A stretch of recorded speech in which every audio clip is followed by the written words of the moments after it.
The floor is yours, Carl. Thanks a lot, Isabel, and welcome to all our participants. My name is Carl Dingle. I work as a disaster management specialist with the World Bank in support of our DRR programs and our collaboration with the regional economic communities in Africa. We have a very exciting session this morning on drawing a regional picture of hydromet and early warning systems in the region. Just before we start, I just want to announce a few things. The session will be recorded, so I hope everyone is fine with that. We have on the right-hand side, on the bottom of your screen, an English-French interpretation. I think we have quite a few colleagues on board who are speaking in French.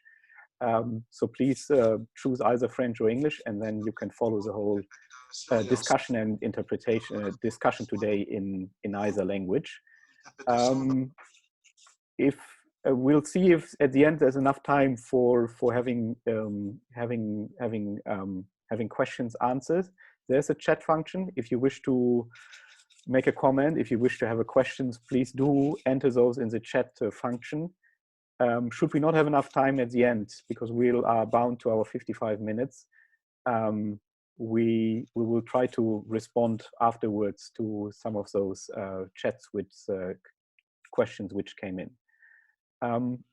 Let me give a bit of before we now really start, and we have 4 distinctive presenters and another speaker, which are on this morning. Let me give a bit of a background.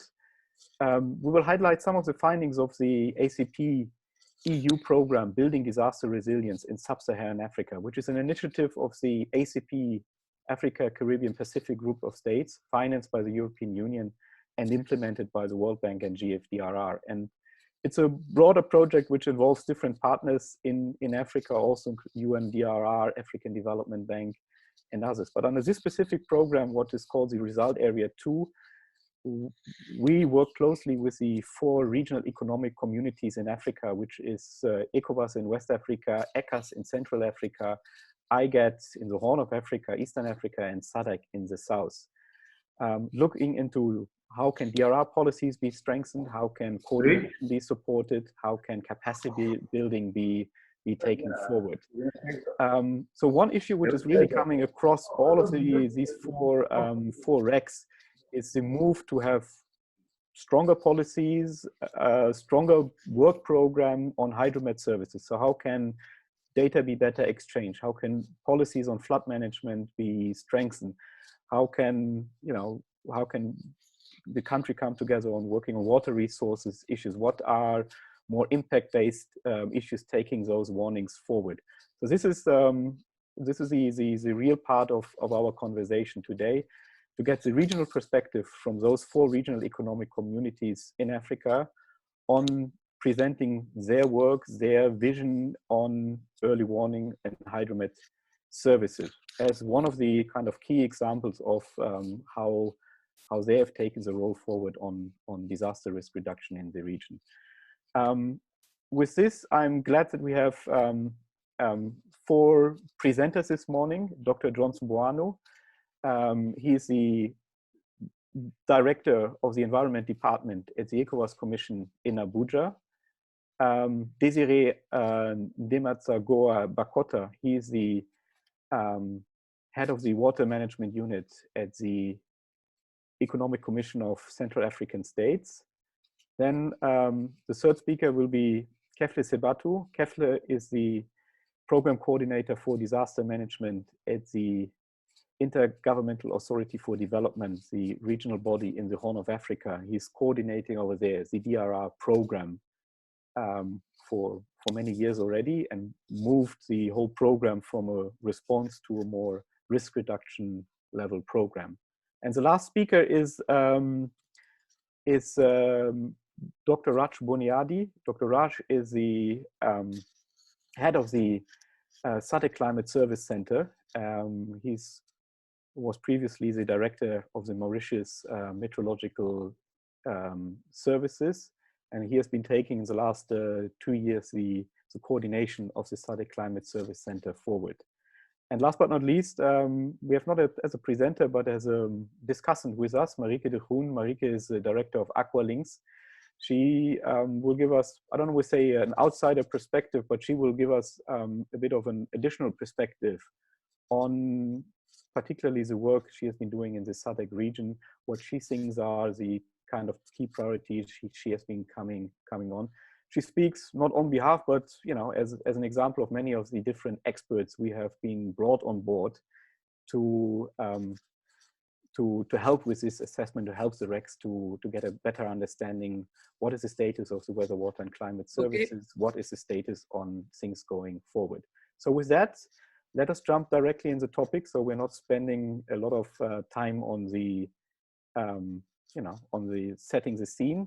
And with that, I'm inviting the first speaker this morning, Dr. Johnson Boano, to give us an introduction on how ECOWAS has taken the flood management policy forward in the ECOWAS Hydromet Initiative. Dr. Johnson, the floor is yours. Yeah, good morning, distinguished officials.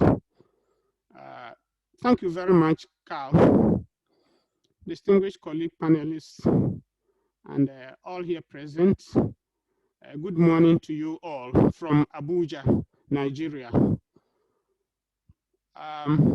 Thank you for the opportunity for us to make a presentation from the ECOWAS region relating to our work on climate services, hydromet, and flood management. The ECOWAS region is well known to be among the most impacted regions, most affected by climate change. And the region has recently taken serious steps towards strengthening facilities and related to weather, water, and climate services in West Africa. And we've gone ahead to draft some documents up to some stage that we need to present here for our discussions. But just as you may see on the map that is presented, ECOWAS region is made up of 15 member states with a population of about 350 million. If you look at the map, you see that there are two green countries, Chad and Mauritania, which are not necessarily ECOWAS member states. But looking at the institutions and organizations that we work with, as reflected in the list, we have SILS, which covers some of our ECOWAS member states, and Mauritania and Chad. And most of the things that we do, we don't leave them out. We also have been working on these documents that I have just mentioned together with UEMOA. UEMOA is the Economic and Monetary Union within the West African region among the Francophone countries. And then river basins, Niger River Basin, Volta, Senegal, Gambia, and some other rivers within the region. We have been working on these documents together with our 15 member countries and some important partners, among them WMO, World Bank, WASCAL, and some other institutions. I just want to mention that recently, Agreement Regional Center of SILS was endorsed, has been endorsed as the Regional Climate Center for the West African region, which will play a very serious lead role in our way forward relating to our work on climate services. I want to also recall that in September 2018, ECOWAS, together with our partners just mentioned, organized our first ECOWAS Hydromet Forum in Abidjan. And among the key messages that came out of the workshop are the issues of weather, water, climate, and early warning services that are very critical for our region, because these services are the major drivers of the regional economy, particularly agriculture and rural development, health, energy, transport, water services, and so on.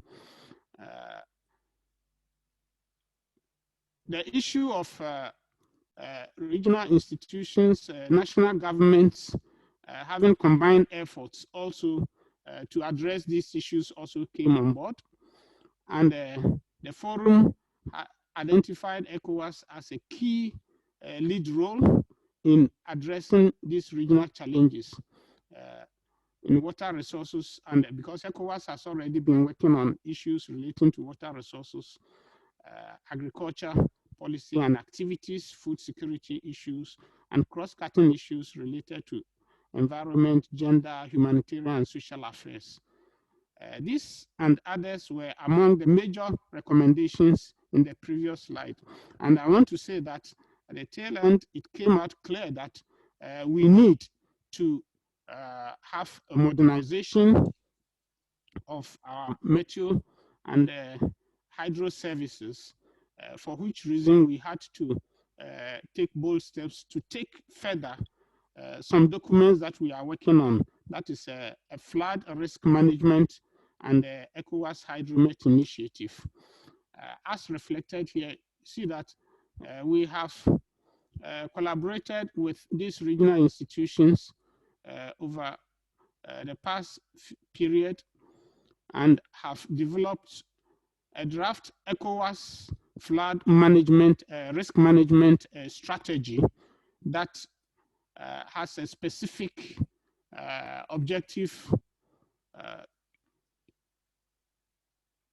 and 4 strategic objectives.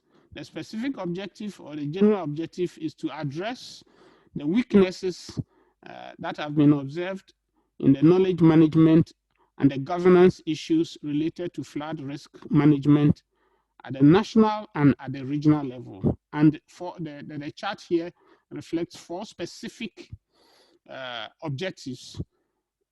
First, how we can improve upon our collaboration and development of synergies among our regional institutions and among our countries in terms of flood risk management.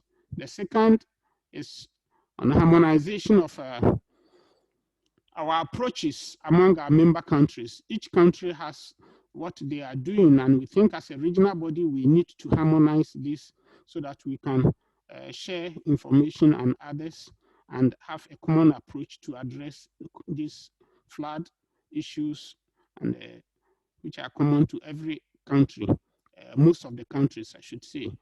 The third specific objective is to establish and strengthen our flood warning systems in the region. That will focus also on early warning systems. And the final specific objective is the integration of flood risk management in development planning, which in one way or the other we call mainstreaming of flood issues into development planning at the country level. This document has been taken since January through a validation process of all the regional institutions and the member states in Dakar. And we are looking forward for an opportunity to bring it to ministers responsible for this document for their endorsement. Dr. Johnson, I think we are a bit over time. If you may spend the last 30 seconds, 1 minute maximum to highlight the ECOWAS initiative. The second document is the Hydromet Initiative. And the Hydromet Initiative, we have enjoyed a lot of support from the World Bank and other regional institutions, WMO, to develop a draft Hydromet Initiative that stems out of the ECOWAS meteorology program, which was adopted in 2015. And the chart there in color reflects a study that was made that indicates WMO's categorization of the various national meteo and hydro services and the agencies, their status, either they are basic or essential, full services or advanced. Nigeria happens to be one of the best in the region. Most of the countries, those that are very, very low, having basic, Bissau, Liberia, and Sierra Leone, we have a lot of challenges. At a country level, when we did the country by country study through visits, some of the challenges and the status that we identified within the hydromet services are here reflected in bullets related to the deterioration and the decay of a lot of hydromet observation networks and facilities, and the absence of various very important technical manuals and so on, which need to be improved and updated. These challenges, we are looking forward to how best we can support the countries to modernize the services that they provide to address these challenges across the region and particularly in the member states. And the last slide indicates what our expectations are in implementing or getting this document adopted and implemented. We anticipate that it will help guide us to improve upon the capacities of the member states, their infrastructure, and the equipment for to be modernized, to be able to honor their obligations and provide the needed services within the countries and across the region. As I indicated, the Hydromet region has been established as the RCC, and we believe that as we go forward, we will be able to, with their support and other international organizations, be able to address these challenges that we identified in the member states. Thank you very much for your attention. Thank you, Dr. Johnson. I think it's a very interesting work you have been doing at the ECOWAS Commission, certainly on these two important things. And we come back later in the discussions we have at the end. Unfortunately, we are bound to 55 minutes, so really call on everyone to stick with its allocated time. And with that, I'll have the pleasure to welcome Desiree Ndematsagoa Bakota. He's the coordinator in charge of the of water resources at the Economic Commission of Central African States. And Desiree, I'll give you a hand sign after 5 minutes, so that you know you have 1 more minute to wrap it up. So with that, it's my pleasure to pass it on to Desiree, and the floor is yours. Merci beaucoup, Carl. Merci beaucoup, Carl, d'avoir invité la CAC à ce forum. Donc, je vais vous présenter rapidement la CAC. La CAC, c'est 11 pays. Donc, ça va de l'Angola jusqu'au Tchad. Ça a été créé en 83 et ça a une superficie de 6 600 km² et à plus de 180 millions d'habitants. Diapo, si vous pouvez avancer le diapo. Et donc, la CAC bénéficie d'un système hydrologique varié. Donc, nous avons des cours d'eau qui sont en partage. Donc, à part Sao Tomé, qui fait partie des États membres, il y a d'autres pays qui sont en partage, les 10 autres pays sont en partage de l'eau, et aussi ils sont en partage de l'eau avec les autres pays des autres CR. Nous avons un système aquifère partagé, et nous avons 2 grands bassins. Nous avons le Congo, qui a plus de 3 700 km², qui est géré par ECOWAS, et nous avons le Tchad aussi, qui est un grand bassin de l'Afrique centrale, qui est géré par la CBLT. Quelle est la situation des stations météorologiques et hydrométriques? Vous voyez, la figure à votre gauche en haut, c'est la situation des stations météorologiques, où quand vous prenez le cas de Rwanda, le Rwanda a 300 stations météo avec 100% fonctionnelles. Donc, pour toute la région, nous avons environ 1955 stations météo,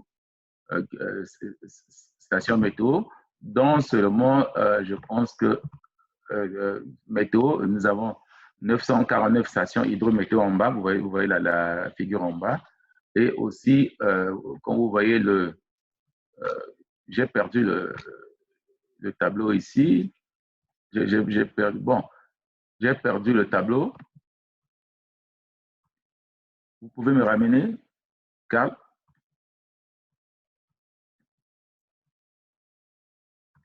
Lui, c'est revenu. Donc, en matière de plan d'action, nous avons que 4 pays qui disposent de plans d'action national pour les services hydrométéorologiques, services climatologiques. L'Angola, le Congo, RC et le Tchad. Nous avons, OK, pas de diapo. Donc, nous avons organisé un forum sur Hydromet en Afrique de l'Afrique centrale. Il y a eu des recommandations qui ont été faites au niveau de la région, au niveau des États et puis au niveau international.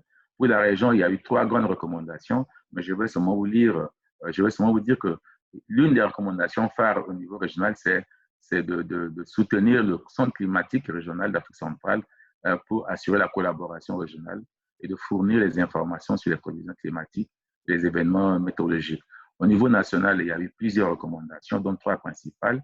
Et je vais vous lire une, c'est que les États membres doivent s'engager à financer de façon adéquate les services hydrométéo. On aimerait que les États puissent financer. Et au niveau international, il était recommandé à ce que les niveaux internationaux, les organisations internationales puissent soutenir le financement des services hydrométéo pour leur modernisation. Diapo. Concernant les éléments de prévention et alerte précoce qui existent au niveau de la CAC dispose de politiques.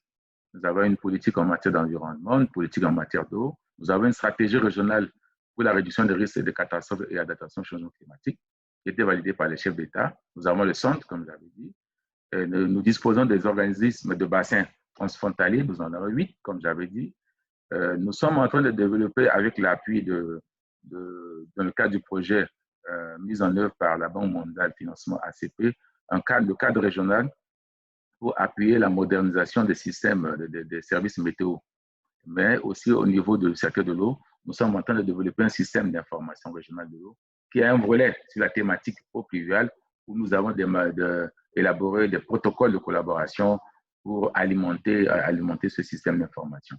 Le protocole de collaboration avec les pays membres, un protocole de collaboration avec les organisations de bassin et un protocole de collaboration avec les organismes régionaux. Donc, tous ces protocoles ont été déjà validés au niveau des experts. Nous sommes en train de les amener au niveau des instances de la communauté.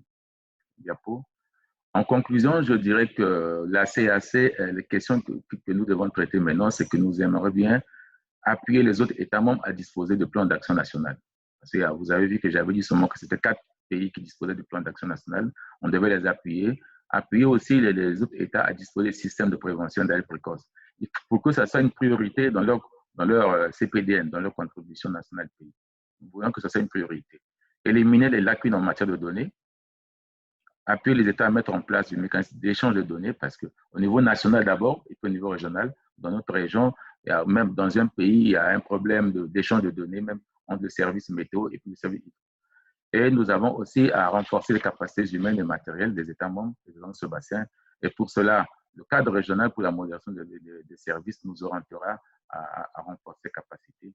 Et pour terminer, renforcer la collaboration avec les organisations spécialisées dans la météorologie et la prévention des risques.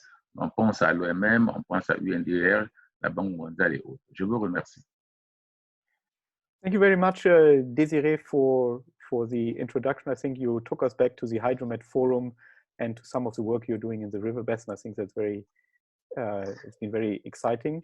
Now let's move to the Horn of Africa. I have the pleasure to welcome Kefle Mariam Sebatu, and he will take us a bit outside of the traditional hydromet sphere we are discussing. But I think introduce one important aspect is that how do we go from issues like climate outlook fora and the work which is being done over there to impact-based actions, and the IGAD region has done a lot on climate-smart agriculture. So we think this fits very well in here. And with that, it's over to you, Kefle, for the introduction. As I said, I'll give you a sign after 5 minutes so that we can catch up a bit of the time this morning. Kefle, over to you. Thank you, Carol. Good afternoon, all, or good morning, depending wherever you are. And thank for the organizers for giving IGAD the opportunity to share its experiences. As Carol said, the major emphasis of my presentation discussion will be on the smart agriculture, but I would be very glad to give you maybe in 1 minute or so the background overview of the IGAD region. As the IGAD, the IGAD, the Inter-governmental Authority for Development, is in the Horn of Africa or East Africa or Eastern Africa. The name does not portray the regional naming. That's why I wanted to tell you on this where it is located. As I said, here in the Horn of Africa or East Africa. This IGAD is one of the economic communities of the African Union, established in 1986, with 8 member states that are in front of you in the map. The region actually covers about over 5 million square kilometers, and with a population of 270 million. The region is predominantly, majorly arid and semi-arid land. It receives at an average of 400 millimeters a year, which has a lot of implication to climate change and then to disasters. Whenever there is some unreliability or less rain, and that has a lot of impact in the livelihoods of the region. Next slide, please. The disaster risk management program, the IGAD region is prone to recurrence of disasters emanating from many hazards, mainly hydrometeorological hazards, drought and floods. Currently, the region is impacted at the same time with 3 major hazards, as the COVID, which is a global one, desert locust affecting the entire 8 countries, and flood as well, which has impacted millions of in the last rainy season, millions of populations. The program has been advocating from humanitarian-based approach to disasters, but to disaster risk management, emphasizing the risk aspect, understanding the risks, and then treating disaster risk management as a development program, and trying to make it's everybody's business. With this, we have been trying to institutionalize disaster risk management, come up with policies and strategies, both at the regional and national level. So this is briefly on the background of the region. On Climate Outlook Forum, this is one of the most important, effective forum in the region. We have 3 rainy seasons in the region. So every 3 to 4 months, we have a regional outlook forum where our climate scientists produce the predictions for the next, the following season. So we bring about all relevant sectors that can use the products of this climate outlook products. So the disaster risk management also, it invites, it is the Technical Advisory Committee and others as well. So all the sectors, health, water, energy, even the media, they are invited for this platform so that the products are available to them, and then some planning, contingent planning also is debated, is discussed in this during this time. The next, please. Now, on the climate smart agriculture, with a partner which is working on the ground at the community level, the Kenya Red Cross Society, jointly using the funds from the European Union, we were trying to initiate as a learning platform what can be done to improve the resilience of the communities at the most vulnerable areas in the region. And then in northeastern Kenya, where it is arid, completely arid, or some extent semi-arid, and we choose the project site. So we promoted an integrated approach to climate smart agriculture, where it involves soil and nutrition management, resilience to ecosystem, water, energy use efficiency, and diversification of the livelihood. In the soil and nutrition management, we have the capacity building and the introduction of nitrogen fixing crops so that it enriches the soil, and at the same time is also diversified the nutrition within the families. So it has dual advantage on how to stabilize the ecosystem so that it can also have this capacity building on natural resource management. In terms of agroforestry farming, we try to introduce the species of multi-purpose like mangoes, guavas, citrus, papaya. And of course, we also introduce the establishment of green belts around the farming areas. The other part of the integrated approach is very important is the water and energy use efficiency and conservation. As I said earlier, it is an arid area, but sometimes it's also like the last season gets more rainfall, more than normal rainfall. And this has been captured in a dam, and then it will be utilized by the farming community whenever there is a scarcity. And then with this one, we also plant species that are resistant. And at the same time, also for sustainability, we also put solar systems for the water pump from the borehole during the dry season to the farms.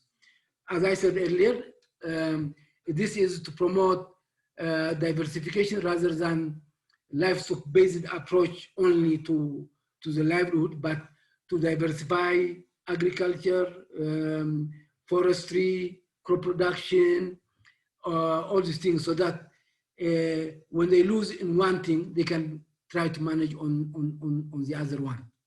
The next slide, please. Now, if you can, I can. Yes. Sorry, I don't want to interrupt, but I just want to encourage you to maybe use 30 seconds or 1 minute to walk us through the remaining part so that we can now, on this one, keep with our 55 minutes. Are involved and how the production is over there. The next slide, please. Now, on the lessons learned, we have learned the lesson here that I think there is a complementarity with the traditional and modern system. It is workable to diversify the livelihoods.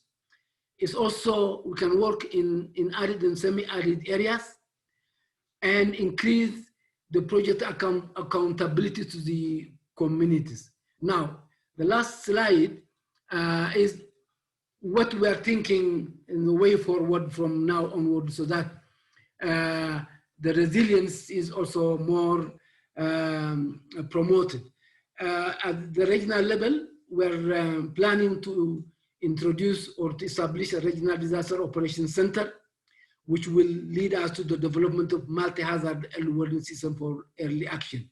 At the same time, we'd like to upscale the experience we gain from this arid and semi-arid areas of smart agriculture throughout the IGAD region at the community level, and assisting the countries to diversify and then to go to the communities. And then we'll also focus on investments in the integrated approach to risk management at the community level, because it's the community which is affected at the end of the day. So with this, I thank you very much. I would be very glad to get some from the participants, some questions. Thank you. Thank you, Kefle, for the introduction on this very important topic on how can we move from climate outlooks towards climate smart agriculture.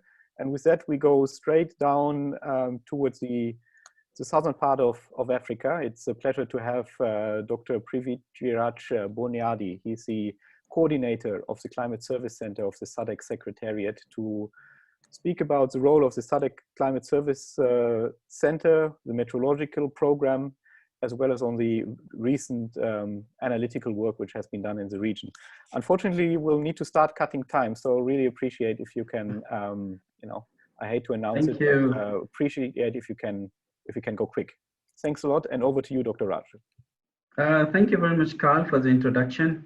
So just to give you an indication, SADC has 14 member states, and we are based in the southern part of Africa, and we also have the Southwest Indian Ocean islands together with us.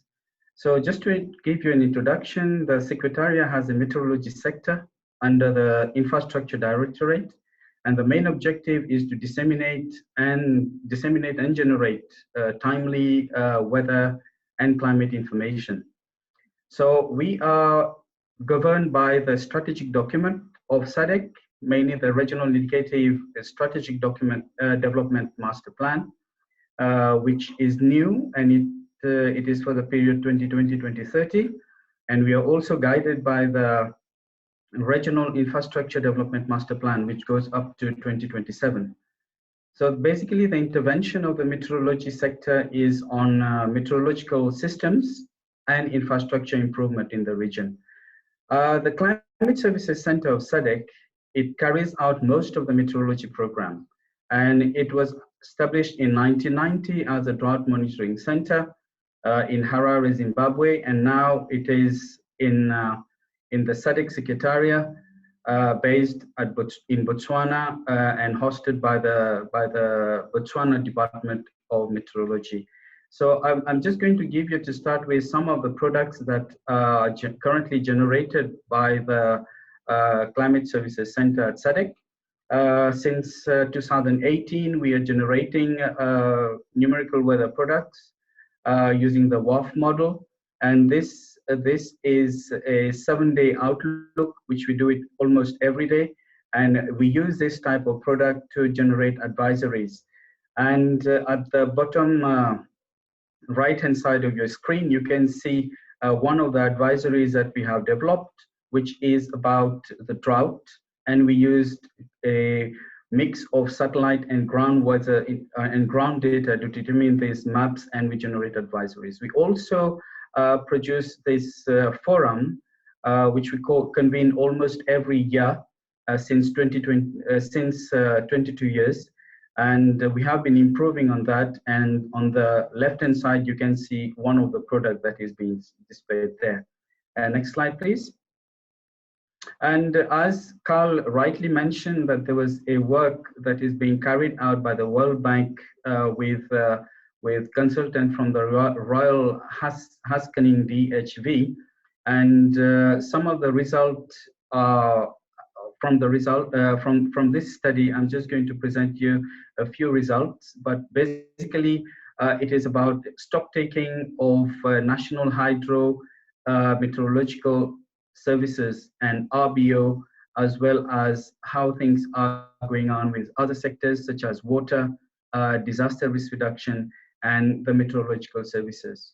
So basically, this work is very important for the SADC, and it is going to inform into the investment planning and academic research institution, as well as public-private engagement. And we are planning that this work will finish by March 2021, where we'll have enough information to share with all the stakeholders. The deliverables are on the right-hand side, so you can read it. Due to time, I'm not going to stress too much on this one. Basically, I'm just going to present to you some of the preliminary results. So the first one is that it has taken stock of what the member states have impression or on the weather, water, climate, and early warning services from meteorological services. So the forecast, normally they issue meteorological services in the region, they issue a sort of advisory for next 5 days, a sort of outlook for next 5 days. And the result is that the scale is not that good beyond 5 days. And the seasonal forecast is used as a medium value. Half of the countries are implementing impact-based forecasting, and some of them are also used to probabilistic forecasts generated by the global producing centers and as well as regional centers such as the SADC CSC. These member states, that is on the left hand, at the bottom, you can see some of the results that almost 11 of them are interested in the drought forecasts that are generated by the Climate Services Center. 8 of them on flooding. 7 of them take a look at the model forecasts that are generated on precipitation and tropical cyclones. These member states are a bit lagging their numerical weather prediction verification technologies, but for sure they're catching up very slowly. And the other one is about the hydrology and early warning services. So this hydrology group, they have found out that the drought early warning is mainly through the availability of water in the reservoirs, which is not that good to some from meteorology perspective, because if you take only water into consideration, it is not an early warning. In fact, you have to be prepared so that whatever advisories you're going to issue, it is to the right community, and it is quite early. Some other uses of oops, can I go back, please? Yes, other hydrological officers, they're saying that the observation on ground is not enough. And of course, to warn these people, we need to have enough information on ground. And the stock take is only taking into consideration about dissemination. And the diagram at the bottom is just showing you about 8 member states are saying that the traditional way of dissemination, they are confident with that. But as we go towards more like compact and more, I would say, current way of disseminating, the member states are seeing that there's a lack of information there. So we need improvement in this sector. Next slide, please. This is about the challenges. I'll just give you briefly the challenges that we are facing. First, at the CSC itself, we have a limited processing capacity, and we need to have access to ground observation for us to verify whatever products we are generating at regional level.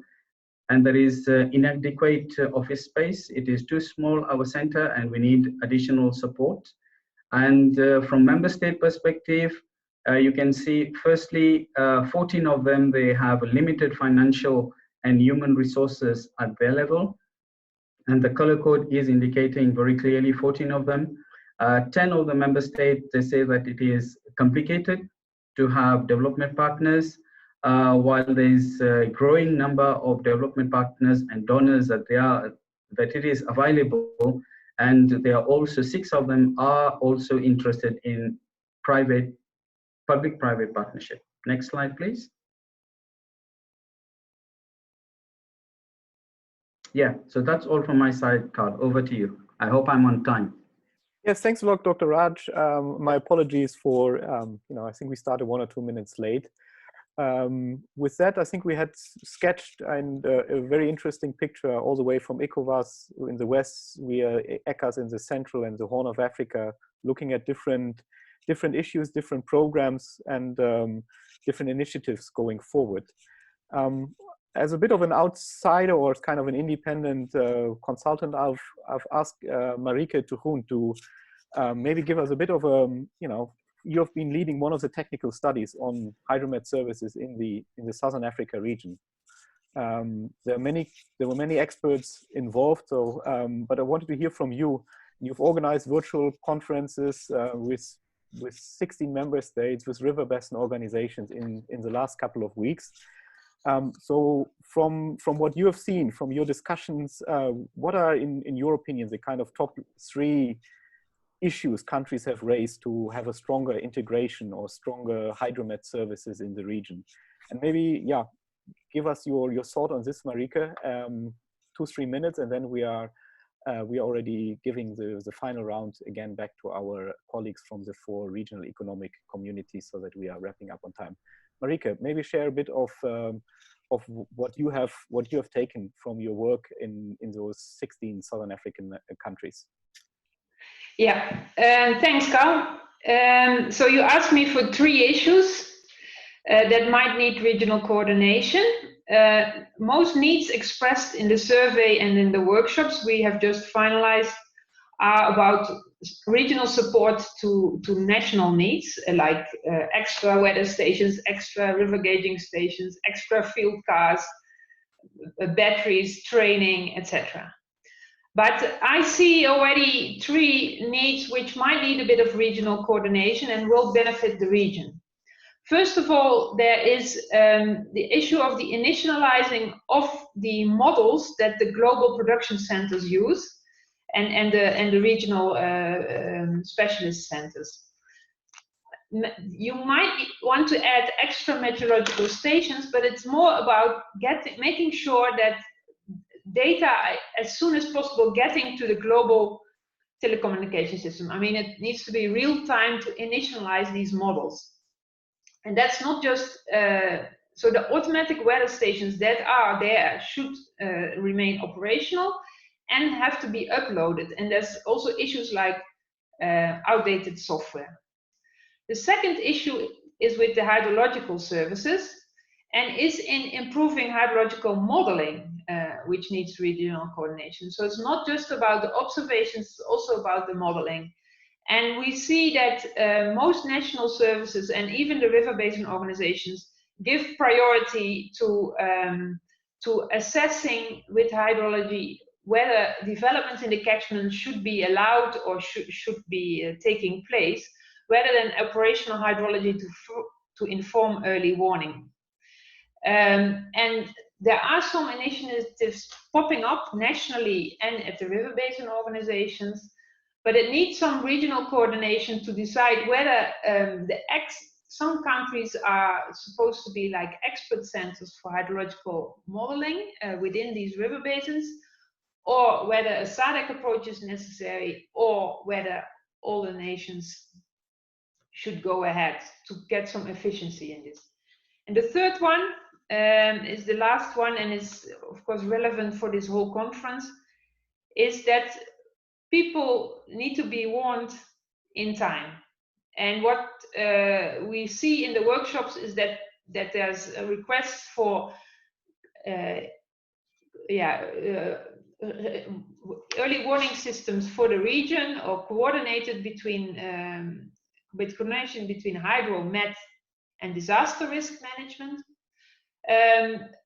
We are halfway this process, so the first report is not yet out. But my initial feeling is that there are 3 reasons not to go immediately ahead with this recommendation. First of all, there are quite a few quick wins to be made at national level just by sitting around the table between Hydro, Met, and DRM. Secondly, some countries indicate they really want to keep their sovereignty. They are supposed to give the warnings for their countries, and already SADC warnings are complicating that.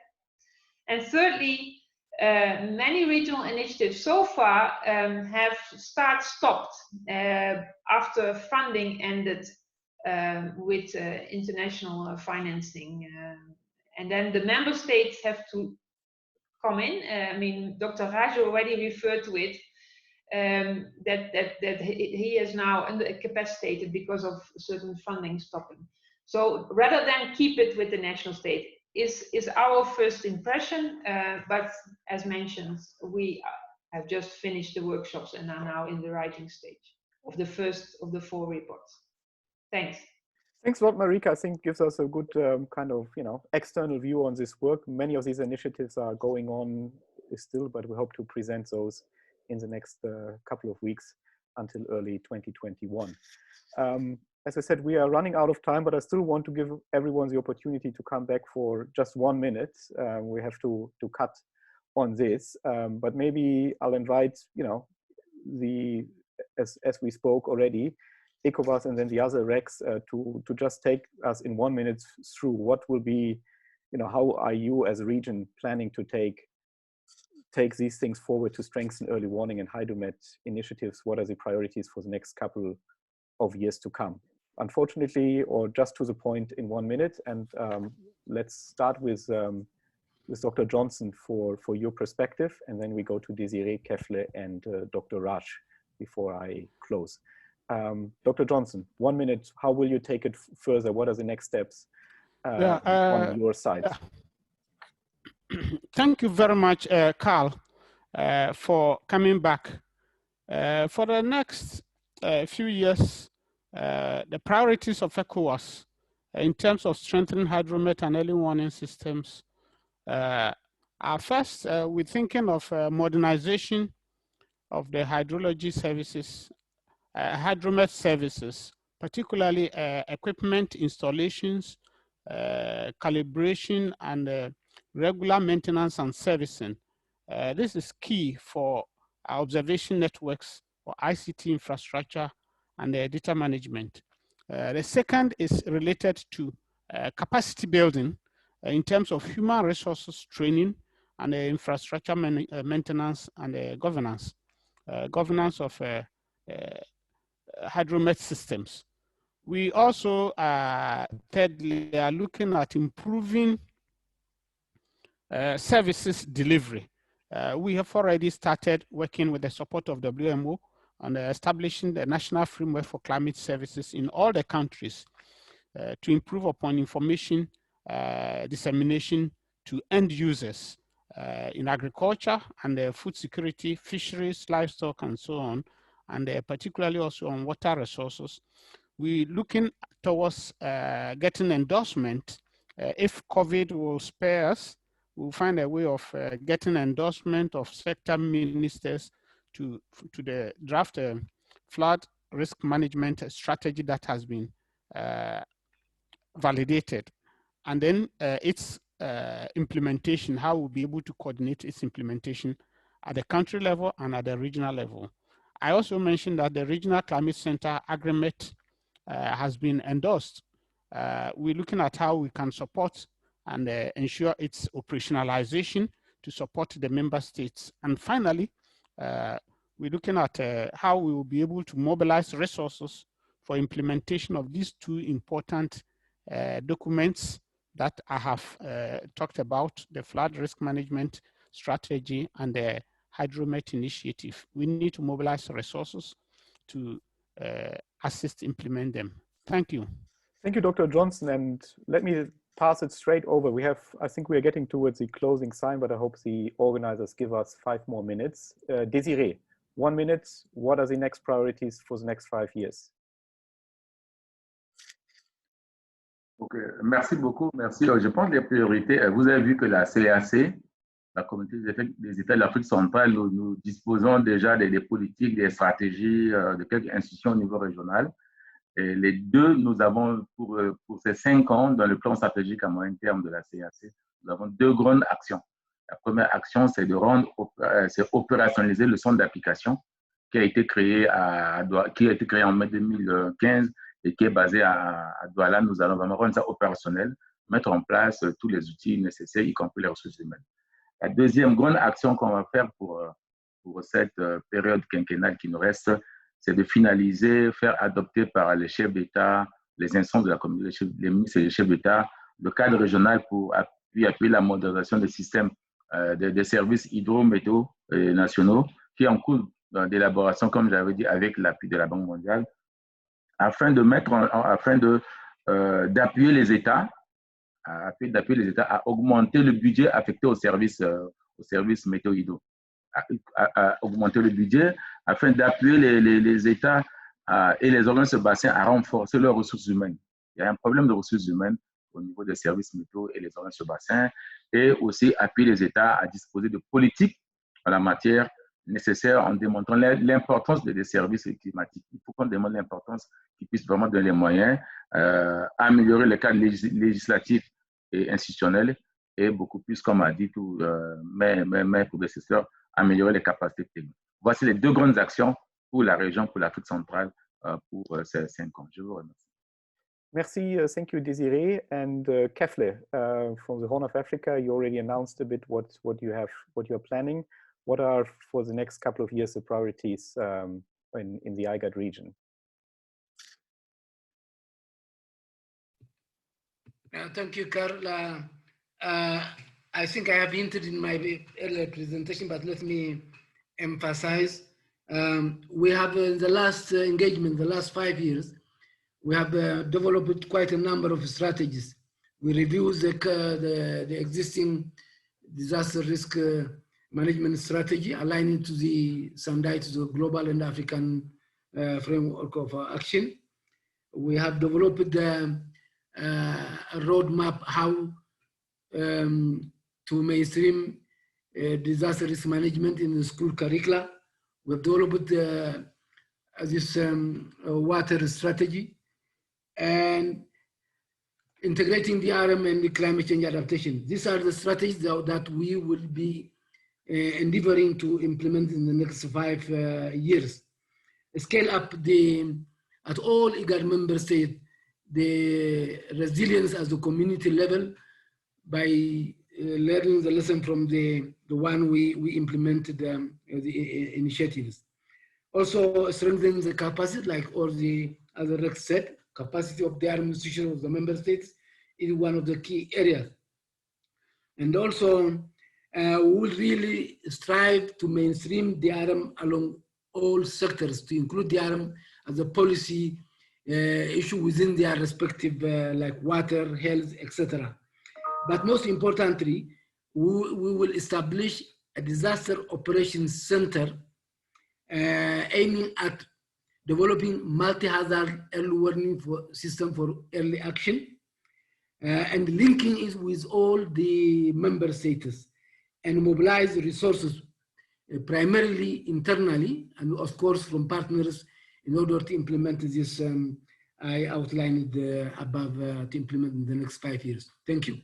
Thank you, Kefle. And with that, over to Dr. Raj, maybe to give us 30 seconds are only left on what are the priorities for the next years to come on the SADC region to work closer together. Thanks a lot, and over to you, Dr. Raj. Thank you. 30 seconds. I hope I'll meet the deadline. So for SADC, as you might be aware, we are implementing the Sawidra project. And the Sawidra project is informing a little bit on the DR, disaster risk reduction. And with that, we have capacitated the member state with providing them with equipment. For example, HPC servers, 40 automatic weather stations. We gave them 14 HPC servers, 40 automatic weather stations, and also capacity building and instrument for message switching systems, such as this one, to improve the communication. So based on that, I think the work of the stock take is very important for us. And as you can see, one of the important findings that we got is about capacity building that we are going to enhance. And secondly, we'll seek also to have advocacy to ensure that these member states have self-sufficiency at their level for them to get funding, because funding is a priority in the region.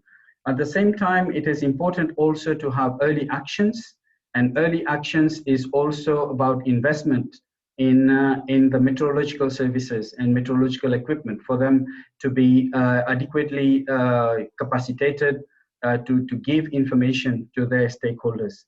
So timeliness and update of the early information is a priority for SADC.